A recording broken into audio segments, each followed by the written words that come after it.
असल में ये सीरीज स्टार्ट नहीं हुआ है, तो ये डिजिट हमारा दूसरी गाड़ियों पे भी है। सीरीज बेटा कौन सी चल रही है? ये सीरीज अभी स्टार्ट नहीं है, तो ये 2 डिजिट हमने अपने लिए रिजर्व कैसे कर लिया? रिजर्व हो ही नहीं सकता। देखिए हमारे ऑफिस का एक असूल है। अच्छा सर।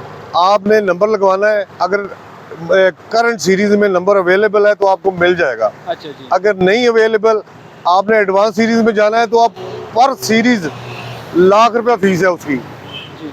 इस तरह नंबर रिजर्व हो ही नहीं सकता। आपको किसने नंबर रिजर्व करके दिया है? सर मैंने तो आपको बता दिया, अब्दुल इमरान। आप जिसने रिजर्व करके दिया है जी मेरी उससे बात करवा सकते हैं? बिल्कुल सर।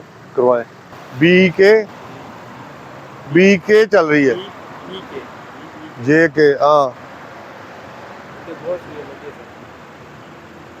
इसके बाद आएगी BSTUVWXY।